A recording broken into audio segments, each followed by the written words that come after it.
Cease fire के बीच Iran में मचा हड़कंप। अलग अलग शहरों में बजने लगे सायरन। धमाकों की गूंज से दहल उठा ईरान। परमाणु ठिकाने वाले इलाकों में किसने फोड़े बम। इजराइल के साथ सीजफायर होने के बावजूद ईरान का एक एक दिन तनाव और खौफ के साये में बीत रहा है। इसकी वजह यह है कि ईरान के भीतर बड़े धमाके की तैयारी चल रही है। दरअसल एक ही दिन में ईरान के कई शहरों में जोरदार धमाके हुए, जिस कारण से न सिर्फ वहां के सायरन बजने लगे बल्कि एयर डिफेंस सिस्टम तक एक्टिव करने पड़ गए। हालांकि ईरान इन धमाकों पर साफ तौर पर कुछ नहीं कह रहा और इन्हें महज गैस लीकेज बता रहा है, लेकिन भीतर ही भीतर ये खबर फैल चुकी है कि इजराइल की खुफिया एजेंसी मोसाद ईरान के भीतर किसी बड़े मिशन को अंजाम देने की कोशिश में है। ईरान में पहले धमाके कोम शहर में हुए, जहां एक हाउसिंग कॉम्प्लेक्स तबाह हो गया।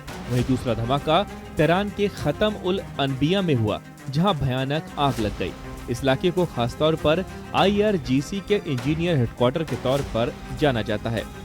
वहीं तीसरा धमाका मशहद शहर में हुआ, जहां एक अपार्टमेंट में विस्फोट के बाद आग लग गई।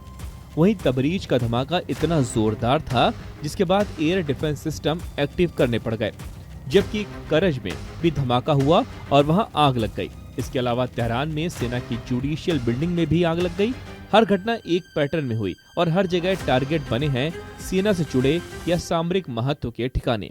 इन धमाकों के बाद इजराइल की तुरंत प्रतिक्रिया ने संदेह गहरा दिया। कोम में धमाके के तुरंत बाद इजराइल के विदेश मंत्रालय ने फारसी भाषा में ट्वीट किया, क्या यह बेहतर नहीं होता कि ईरान आतंकियों पर करोड़ों खर्च करने के बजाय अपनी गैस पाइपलाइन ठीक करवा लेता। इस बयान ने ही पूरे घटनाक्रम को दुर्घटना से एक संदेहास्पद हमला बना दिया। माना जा रहा है कि इन धमाकों के पीछे ईरान में मोसाद का हाथ है। इजराइल के प्रधानमंत्री बेंजामिन नेतन्याहू ने खुद माना है कि मोसाद वर्षों से ईरान में गुप्त ऑपरेशन चला रहा है। उनके मुताबिक अगर हमने ईरान के परमाणु कार्यक्रम को निशाना न बनाया होता तो आज उनके पास बम होता। यानी संकेत साफ है, ये धमाके महज गैस लीक नहीं, मोसाद का टारगेटेड हमला भी हो सकता है। दरअसल मोसाद इजराइल की बाहरी खुफिया एजेंसी अपनी ताकत और गुप्त ऑपरेशनों के लिए दुनिया भर में जानी जाती है।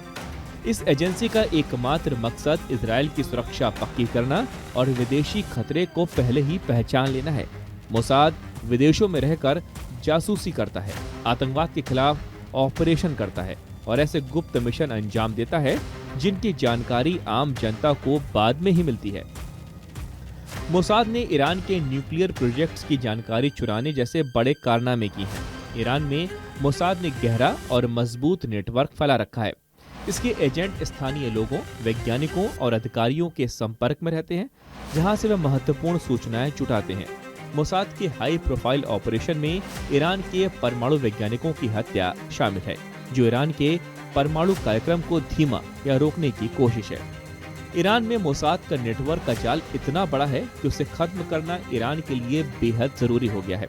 विशेषज्ञ मान रहे हैं कि ईरान अपने भीतर हो रही सुरक्षा चूक को छुपाने की कोशिश कर रहा है, या फिर वो ये मानना नहीं चाहता कि इजराइल उसकी सरहदों के भीतर घुस आया है।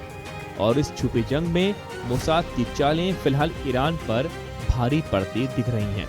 आने वाले वक्त में इस लड़ाई का खुला रूप क्या होगा, दुनिया की नजर उसी पर टिकी है।